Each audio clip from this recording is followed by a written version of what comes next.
আসসালামু আলাইকুম প্রিয় দর্শক, অন্য মঞ্চের আলোচনায় আপনাদের সকলকে আমন্ত্রণ জানাচ্ছি। Hasnat Abdullah interesting character. আমার কাছে খুব ইন্টারেস্টিং ক্যারেক্টার। দেখেন, এই ছেলেটার মধ্যে প্রতিভা আছে, কিন্তু প্রতিভার মিস ইউজ করেছে। মিস ইউজ কখন করেছে? যখন ক্ষমতার মাঝখানে ছিল। দেখলেন না, স্বরাষ্ট্রমন্ত্রী সাউদ্দিন আহমেদ তিনি সংসদে বললেন যে তাদের দিকে তাকিয়ে, এনসিপি ওয়ালাদের দিকে তাকিয়ে, আগে কি সুন্দর দিন কাটাইতাম। ইউনূস সরকারের সময় এরাই হাসনাতের দোস্ত সার্জিস বুক ফুলিয়ে বলেছে না যে এই যখন মন চাইতো তখন উপদেষ্টা, আমাদের 4-5 জন উপদেষ্টা বসে আছে, গিয়া ঢুইকা চিল্লাচিল্লি করছি, হ্যাঁ, প্রধান উপদেষ্টা করছি। এগুলা তো তারা শালীনতার সাথে বলছে। তারা ডিসিদের উপরে ছুরি ঘুরিয়েছে, ইউনোদের উপরে ছুরি ঘুরিয়েছে, বাংলাদেশের উন্নয়ন প্রকল্পগুলো যেগুলো শেখ হাসিনা বদ্ধ করে দিয়ে গিয়েছিল। শেখ হাসিনা সব খারাপ, কিন্তু শেখ হাসিনা অন্যান্য প্রকল্পের মধ্যে হাত দিয়েছে। হাসনাত আব্দুল্লাহ তার টেলেন্সির অপব্যবহার করেছে ইউনূসের মব রাজ্যে গা ভাসিয়ে। হাসনাত আব্দুল্লাহ আওয়ামী লীগ না থাকায়, বিএনপির প্রতিদ্বন্দ্বী না থাকায় একটা ফাঁকা ফিল্ডে নির্বাচন করে মাঠে এসছে। সে এখন সরকার দেখতে পাচ্ছে না চোখে। চলুন সেই খবরটায় নজর দিই। জাতীয় কনভেনশনে বক্তব্যে হাসনাত, এখন গভর্নমেন্ট আসলে কে বোঝা যাচ্ছে না, হাসিনার সময় বোঝা যেত। এতক্ষণে অরিন্দম কহিলা বিষাদে। শোনেন, আমি মনে করি শেখ হাসিনা যেভাবে কন্ট্রোল করেছিল সারা দেশ, প্রশাসন বলেন, তার বাহিনীকে বলেন, এই কন্ট্রোল তারেক রহমান সরকার করতে পারবে না, এটা আমি বলি না। সময় লাগবে। মাত্র তো 2.5 মাস গেছে। একটা সরকারের জেকে বসতেও বছরখানেক সময় লাগে। হয়তো পারবে, কিন্তু শেখ হাসিনা যেভাবে পেরেছে, প্রসঙ্গ অনেক জায়গায় উঠে, শেখ হাসিনার মতো কন্ট্রোল কি আসলে যে সেই সবাই করতে পারবে কিনা। সরকারের ভেতরে অনেক সরকার রয়েছে মন্তব্য করে জাতীয় নাগরিক পার্টি এনসিপির দক্ষিণাঞ্চলের মুখ্য সংগঠক ও কুমিল্লা 4 আসনের সংসদ সদস্য হাসনাত আব্দুল্লাহ বলেছেন, আগের সময় সিদ্ধান্ত গ্রহণের বিষয়টি স্পষ্ট থাকলেও এখন কে সিদ্ধান্ত নিচ্ছে তা বোঝা যাচ্ছে না। রোববার রাজধানী কাকরাইলে ডিপ্লোমা ইঞ্জিনিয়ার্স ইনস্টিটিউটের মুক্তিযোদ্ধা হলে এনসিপির সংস্কার বাস্তবায়ন কমিটির জ্বালানি, অর্থনীতি, মানবাধিকার, সংস্কার ও গণভোট শীর্ষক জাতীয় কনভেনশনের বক্তব্যে তিনি এই কথা বলেন। হাসনাত আব্দুল্লাহ বলেন, আমাদের গভর্নমেন্টের অনেক মুড সুইং হয়। মানে গভর্নমেন্ট আসলে কে এটা বোঝা যাচ্ছে না। মানে এটা আসলে হাসিনার সময় বোঝা যেত যে ডিসিশনটা দিন শেষে কে নেয়। ডিভোর্সের প্রবলেমও দিন শেষে ডিসিশন দেয় হাসিনা। ইন্টারেস্টিং। দিন শেষে সবাই দৃষ্টি আকর্ষণ করতো হাসিনার, এখন বোঝা যাচ্ছে না সিদ্ধান্তটা কে নেয়। আমার মনে হচ্ছে সরকারের মধ্যেও আরো অনেক সরকার রয়েছে। সরকারের কাছে মানুষের যে আকাঙ্ক্ষা তৈরি হয়েছিল, রাষ্ট্রের যে আকাঙ্ক্ষা তৈরি হয়েছিল, সেই জায়গা থেকে সরকার অনেক দূরে সরে যাচ্ছে অভিযোগ করে তিনি বলেন, ওই দিন জনাব সালাউদ্দিন সাহেব স্বীকার করলেন, আমরা আসলে তখন যা বলা হয়েছে একরকম ভাবে সংস্কার ও নির্বাচন হওয়ার জন্য সেটা মেনে নিয়েছি, শুধুমাত্র নির্বাচনটা যেন হয়ে যায় সেই কারণে আমরা মেনে নিয়েছি। এটা সরকারের একটা দুর্বলতা, এটা এক ধরনের ভণ্ডামি। মানে উনি সংসদের মধ্যে দাঁড়িয়ে ওনার ভণ্ডামি, ওনার হিপোক্রেসি জাতির সামনে প্রকাশ করেছেন। হাসনাত আব্দুল্লাহ বলেন, বিচার বিভাগ, আমলাতন্ত্র, আইন শৃঙ্খলা বাহিনীতে যে কাঠামোগত সংস্কার প্রয়োজন ছিল তা বাস্তবায়িত হয়নি। দীর্ঘদিন ধরে পুলিশকে রাজনৈতিক হাতিয়ার হিসেবে ব্যবহার করা হয়েছে, অথচ পুলিশ ও মানুষ তাদের নিজস্ব সুরক্ষা ও পেশাগত স্বাধীনতা প্রয়োজন। পুলিশকে তো ওনাদের বস ডক্টর মোহাম্মদ ইউনূস ধ্বংস করে দিয়ে গেছে। যাক, যে প্রসঙ্গে হাসনাত বলেছেন যে আগে ডিসিশন আমরা শেখ হাসিনার সময় বলতাম, একটা মাঠ রক্ষা করতে হবে, একটা শিশুকে রক্ষা করতে হবে, সেই সিদ্ধান্তও শেখ হাসিনাকে দিতে হতো।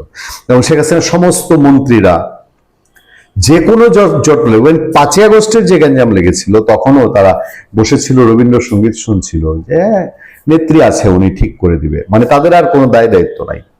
এটা একটা খারাপ দিক। তবে এখন যদি হাসনাত আব্দুল্লাহরা এসে বলে যে শেখ হাসিনার সবকিছু যেগুলা পজিটিভ, এগুলো তো তারা কিছু বলতে পারে না। তো এই 2-একটা ঘটনা, তার নেতৃত্বের যে একটা স্ট্রেংথ ছিল, এইটা বোধহয় মুখ ফুসকে এখন বেরোয় আসতে চায় কিনা। সম্মানিত দর্শক, বাংলাদেশের সঙ্গে ভারতের যে সম্পর্ক, এটি কোন পর্যায়ে আছে? শেখ হাসিনার জামানাতে যে একটা অবিস্মরণীয় সম্পর্ক স্থাপিত হয়েছিল ভারতের সঙ্গে, তার ফলে কি হতো, ঢাকার কমলাপুর স্টেশন থেকে সরাসরি ট্রেনে কলকাতা যাওয়া যেত, আবার কলকাতা থেকে সরাসরি ট্রেনে ঢাকা আসা যেত নদীপথে, বুড়িগঙ্গা থেকে, সদরঘাট থেকে বা অন্য কোনো জেটি থেকে। সেই যে জাহাজ সোজা কলকাতাতে চলে যেত।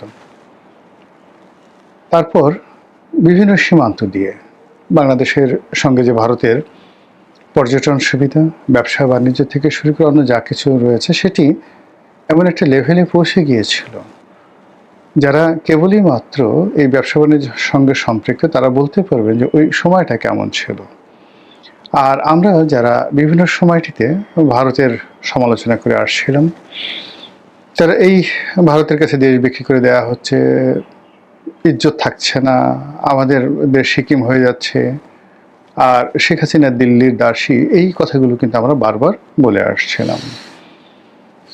অন্যদিকে এই শেখ হাসিনার কবল থেকে বা আওয়ামী লীগের কবল থেকে আমাদেরকে উদ্ধার পেতে হবে, আদারওয়াইজ আমরা যে মহান মুক্তিযুদ্ধ করেছি সেই মহান মুক্তিযুদ্ধ ভ্যানিশ হয়ে যাবে, আমরা ভারতের সেবাদাস হয়ে আছি, আগামীতে ভারতের কোনো একটি অঙ্গরাজ্য হয়ে যাব। এই প্রচার এবং প্রোপাগান্ডার সঙ্গে সঙ্গে বাংলাদেশের শেখ হাসিনা বিরোধী যে আন্দোলন সেটি চরম আকার ধারণ করে। এর মধ্যে যে শেখ হাসিনার সাধ্য তেঁতুলের বেশি ছিলেন তা যেমন সঠিক নয়, আবার ভারত যে আমাদের সঙ্গে ন্যায় বিচার করেছে তাও সঠিক নয়। ভারতের দাদাগিরি ছিল সীমাহীন। ভারতের সঙ্গে বাংলাদেশের চরম একটা সম্পর্ক থাকার পরেও আওয়ামী লীগের সঙ্গে ভারতের একটা মনস্তাত্ত্বিক দূরত্ব ছিল। আওয়ামী লীগ মনে করত ভারতকে যা দিয়েছি ইহ জন্মে ভারত আর কখনো সেটা পাবে না।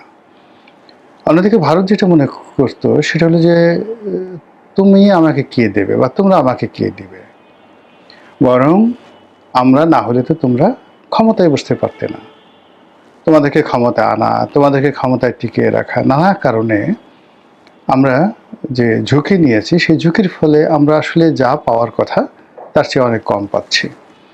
তো এই বিষয়গুলো নিয়ে তাদের মধ্যে মনস্তাত্ত্বিক যুদ্ধ চলছিল সেই 2014 থেকে 2024 পর্যন্ত। তলে তলে অনেকগুলো ক্ষত ছিল, উপরে উপরে অনেকগুলো মহব্বত ছিল, এবং এরই মধ্যে উভয় রাষ্ট্রই মানে বাংলাদেশ ভারতকে কিছু একটা শিক্ষা দিতে চাচ্ছিল শেখ হাসিনার জমানাতে। তার জন্য বারবার সে আমেরিকার সাথে সম্পর্ক স্থাপন করার চেষ্টা করছে, চীনের সাথে সম্পর্ক স্থাপন করার চেষ্টা করেছে, কিন্তু ব্যর্থ হয়েছে।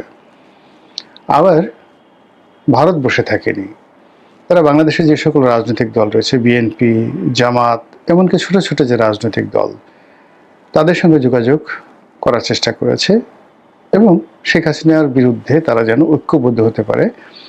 ভারত সেখানে রীতিমতো বৃহৎ বিনিয়োগ করার জন্য তারা চেষ্টা করেছে। আমি ঠিক 2021 সনের কথা বলি। বাংলাদেশের যেগুলো খুব ছোট ছোট রাজনৈতিক দল, 10-12টি ছোট ছোট রাজনৈতিক দল, যাদের সাকল্যে 20-25 জন করে কর্মী আছে, তো এই সকল যে রাজনৈতিক দল তাদের অনেকের সঙ্গে সম্পর্ক ভালো, তারা প্রায় সবাই বড় ভাই হিসেবে বা ভাই ব্রাদার হিসেবে মনে করেন, তাদের মনের কথা বলেন। তো অনেকেই এরকম আমার কাছে আসছেন পরামর্শের জন্য, যেরকম সামনে তো একটা নির্বাচন হবে, ইনক্লুসিভ নির্বাচন হবে, আমাকে তো 300 আসনে প্রার্থী দিতে হবে, টাকা কোনো সমস্যা নয়। এখন আপনি বলেন যে এই 300 আসন কোত্থেকে পাবো? ছোট ছোট রাজনৈতিক দল। এবং আমি অবাক হয়ে ভাবলাম যে তারা যে ডায়ালগগুলো দিচ্ছে, কথাবার্তাগুলো বলছে, তো এক দলের সঙ্গে অন্য দলের কথা প্রায় হুবহু। নিঃসন্দেহে তারা অফার পেয়েছে, এবং সেই অফারটা যে তারা রয়ের কাছ থেকে পেয়েছে এতে কোনো সন্দেহ নেই। তো এ থেকে আমি বুঝলাম যে সেই 2021 সনে বা 22 সনের ওই সময়টাতে আমি যে টকশোগুলো করেছি, এই কথাগুলো আমি একাধিকবার বলেছি যে যাদের মুখ থেকে যে কথাগুলো শুনছি সেই কথাগুলো আসলে শোনার কথা নয়। 2 নম্বর হলো আমাদের সিভিল সার্ভিস, মিলিটারি সার্ভিসের সাবেক কিছু কর্মকর্তা আছেন, তারাও শেখ হাসিনার ব্যাপারে ভীষণ রকম বেপরোয়া হয়ে পড়েছিলেন, এবং সেখানে আমরা দেখেছিলাম যে মোটামুটি অনেকেই নির্বাচন করার, দল গঠন করার ব্যাপারে তারা ঐক্যবদ্ধ হচ্ছিল, এবং এর সঙ্গে আমেরিকার হাত ছিল, ভারতের হাত ছিল, এবং শেরাটনে, সোনারগাঁয়ের মতো 5 স্টার হোটেলে বিভিন্ন মানুষ, আমি নাম বলবো না, যারা আমাদের সমাজে বেশ পরিচিত, কেউ বুদ্ধিজীবী হিসেবে, কেউ সিনেমার নায়ক হিসেবে, কেউ সাংবাদিক হিসেবে, তারা বিশাল বিশাল আয়োজন করেছেন। কেউ বলেছেন তারা হয়তো তৎকালীন ডিজিএফআই পয়সায় করেছেন, কেউ বলছেন রয়ের পয়সায় করেছেন, কিন্তু এই পুরো প্রক্রিয়াটি আসলে শেখ হাসিনা বিরোধী ছিল এবং এটা ভারতের মদতে হয়েছিল। বেশ কয়েকজন সাংবাদিক, ব্যবসায়ী তাদের বাসায় নিয়মিত বৈঠক হতো। এমনকি শেখ হাসিনার যে প্রেস সচিব ছিলেন নাইমুল ইসলাম খান, বহু বছর ধরে তার বাসায় কিন্তু নানা রকম বৈঠক হতো। জিলুর রহমানের বাসায় বৈঠক হতো, প্রয়াত মেয়র আনিসুল হকের বাসায় বৈঠক হতো, আব্দুল আল মিন্টু সাহেবের বাসায় বৈঠক হতো এবং সেখানে সকল রাজনীতিক যারা নেতৃবৃন্দ রয়েছেন, ব্যবসায়ী রয়েছেন, তারা একত্রিত হতেন এবং সেখানে যে কথাগুলো হতো সেই কথাগুলো আপনি যদি মেলান অলমোস্ট সেম। তো এই চক্রান্তের মধ্যেই শেখ হাসিনা ক্ষমতা চালিয়ে গেছেন, ভারত তার সাথে সম্পর্ক রক্ষা করেছে, রাজপথে বিএনপি আন্দোলন চালিয়ে গেছে এবং জামাত আন্দোলন চালিয়ে গেছে, কিন্তু কেউ কোনো কুল কিনারা পাচ্ছিলেন না। তো সেই কুল কিনারার মধ্যেই হঠাৎ করে অলর্নে ছাড়লেন বারুদের মতো এই যেটাকে বলা হয় কোটা বিরোধী আন্দোলন, এটি ছড়িয়ে পড়ে। আন্দোলনের মাঠ উত্তপ্ত হয়েছিল এবং সেখানে যে রাজনৈতিক পট পরিবর্তন হয়, পট পরিবর্তনের প্রেক্ষাপটে ডক্টর মোহাম্মদ ইউনূসের সরকার গঠন, তারপর তার উপদেষ্টা মণ্ডলী গঠন, পরবর্তীতে তার অনেকগুলো সিদ্ধান্ত, আমাদের দেশ অশান্ত হয়ে যাওয়া এবং বাইরে থেকে বিভিন্ন ইউটিউবার যারা আছে তাদের উস্কানিতে একের পর এক মবে সারা দেশ উত্তাল হয়ে 18 মাসে মোটামুটি বাংলাদেশকে একটা মাচ্ছান্নয় অবস্থা করে ফেলেন ডক্টর মোহাম্মদ ইউনূস। এর ফলে আমেরিকা এবং ভারত তারা যে পরিকল্পনা করেছিল, যে মাস্টার প্ল্যান করেছিল এবং শেখ হাসিনাকে যেভাবে একটা শিক্ষা দিতে চেয়েছিল, এটি তাদের জন্য বুমেরাং হয়ে যায়।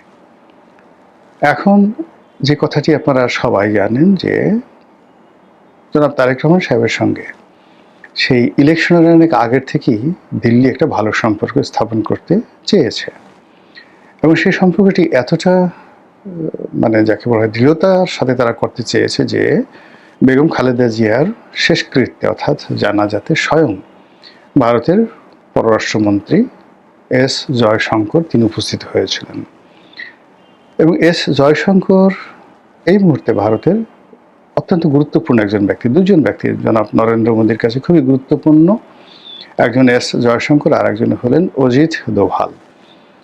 তো ডক্টর মোহাম্মদ ইউনূস জয়শঙ্কর এবং অজিত দোভালের সঙ্গে বৈঠক করার জন্য প্রাণান্ত চেষ্টা করেছেন। এমনকি তিনি যখন বাংলাদেশে এসেছেন সংসদ ভবনে, যখন জয়শঙ্কর বসেছিলেন তারেক রহমান সাহেবের সঙ্গে, তখন খলিলুর রহমান যিনি পররাষ্ট্র উপদেষ্টা এখন আছেন এবং ওই সময়টাতে নিরাপত্তা উপদেষ্টা ছিলেন, তার সঙ্গে অজিত দোভালের একটা সম্পর্ক ছিল এবং এখনও আছে। তো তিনি প্রাণান্ত চেষ্টা করেছিলেন যে সংসদ ভবনে অ্যাটলিস্ট তাদের মধ্যে একটি হ্যান্ডশেক হোক, করমর্দন হোক, অর্থাৎ ডক্টর মোহাম্মদ ইউনূসের সঙ্গে। তখনও তিনি বাংলাদেশের প্রধানমন্ত্রীর পদমর্যাদায় উপদেষ্টা, প্রধান উপদেষ্টা, কিন্তু সেটি জয়শঙ্কর করেননি। ইউনূসের প্রতি তাদের যে ঘৃণা, ভারতের যে ঘৃণা এমন একটা পর্যায়ে চলে গেছে, সেই ঘৃণা এখন রীতিমতো প্রতিহিংসায় পরিণত হয়েছে।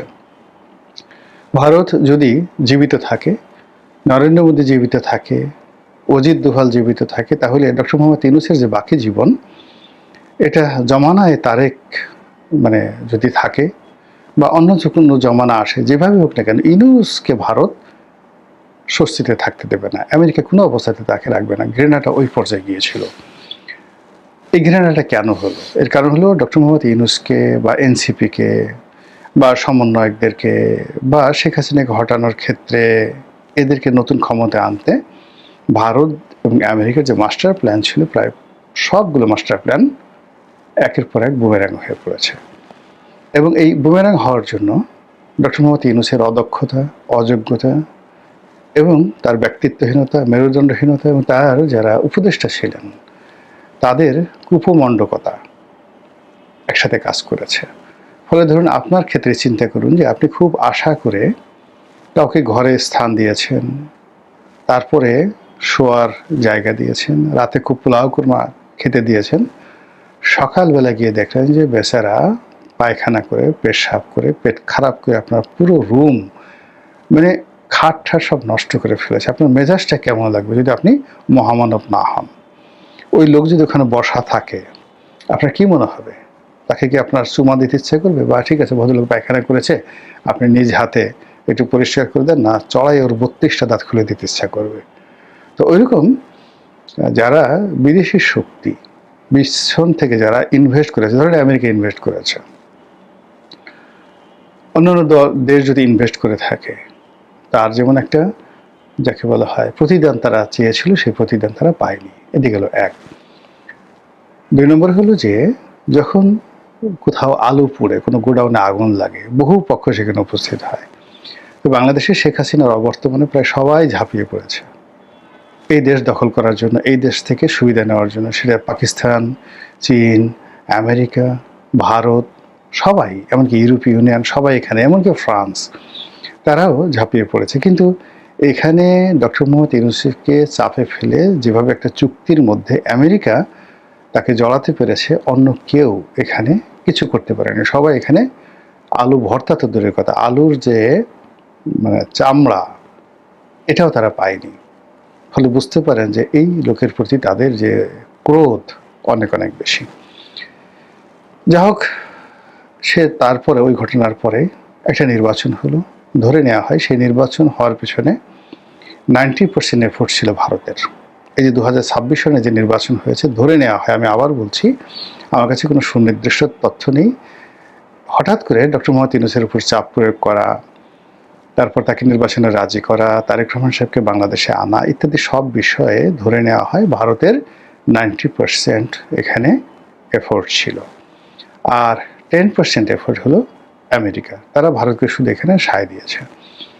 আপনারা অনেকেই জানেন যে ভারতের সাথে, অর্থাৎ নরেন্দ্র মোদীর সাথে ডোনাল্ড ট্রাম্পের এখন যে সম্পর্ক অত ভালো না, কিন্তু সেটা রাজনৈতিক পর্যায়ে এবং বাণিজ্যিক পর্যায়ে ভালো না থাকলেও কৌশলগত যে কারণ, সেই কৌশলগত কারণে ভারতের সাথে তাদের যে ইন্দো প্যাসিফিক চুক্তি রয়েছে, তাদের যে এই অঞ্চলের আঞ্চলিক কৌশলগত সম্পর্ক রয়েছে, সেই সম্পর্কগুলোর ক্ষেত্রে এখনও আমেরিকা বা পেন্টাগন ভারতের উপর নির্ভর করে। কাজেই বাংলাদেশের যে বিষয়গুলো রয়েছে, সেই বিষয়গুলো ভারত একচেটিয়াভাবে সেই হাসিনার জামানাতে যেভাবে দেখতো, ঠিক এই মুহূর্তে তারা আমেরিকাকে ম্যানেজ করে ওইভাবেই দেখছে।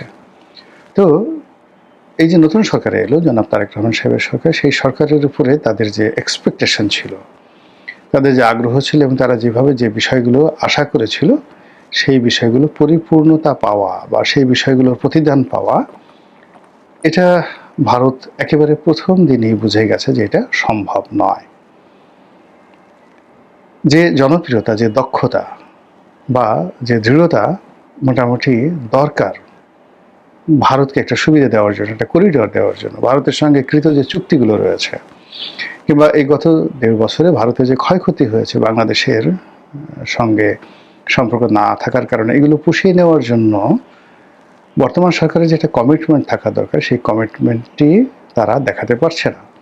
তারা এলোমেলো, আনপ্রেডিক্টেবল, যেটি হাসনাত আবদুল্লাহ বলেছে যে এই সরকারের অনেক সিদ্ধান্তে মনে হচ্ছে তারা মুড সুইং করছে, হঠাৎ করে পূর্ব দিকে যাচ্ছে, হঠাৎ করে পশ্চিম দিকে যাচ্ছে, সকালে এক কথা, বিকেলে এক কথা, সকালে এক সিদ্ধান্ত, বিকেলে এক সিদ্ধান্ত, এবং সবগুলোই মানে ছেলে ভুলানো গল্পের মতো অনেকগুলো ঘটনা ঘটছে। একবার দিল্লি থেকে মানে দিল্লিতে তারা পাঠালো লোকজন, আবার চীনে পাঠালো, এবং তিনি এখনো পর্যন্ত 2 মাস হয়ে গেলেন প্রধানমন্ত্রী হিসেবে কোনো দেশে যাওয়ার এখনো পর্যন্ত তিনি সিদ্ধান্ত নিতে পারেননি, বা কোনো দেশও তাকে ওইভাবে আমন্ত্রণ করেছে কিনা আমরা জানি না। সব মিলিয়ে অবস্থার দৃষ্টি মনে হচ্ছে যে এই সরকারের প্রতি তাদের যে বিশ্বাস এবং ভালোবাসা ছিল, এটা ধীরে ধীরে ধীরে ধীরে স্তমিত হয়ে যাচ্ছে। আর অন্যদিকে শেখ হাসিনা বা আওয়ামী লীগ সম্পর্কে তাদের যে বিরাগ ছিল, ক্রোধ ছিল, অভিমান ছিল, সেই জায়গাগুলো ধীরে ধীরে ধীরে ধীরে কমে যাচ্ছে। এবং প্রকৃতি এবং পরিবেশ সম্ভবত বাংলাদেশের ক্ষেত্রে, আমেরিকার ক্ষেত্রে এবং দিল্লির ক্ষেত্রে যে সকল প্রকৃতি এবং পরিবেশ রয়েছে, আওয়ামী লীগের জন্য এগুলো ক্রমশ অনুকূল হয়ে যাচ্ছে।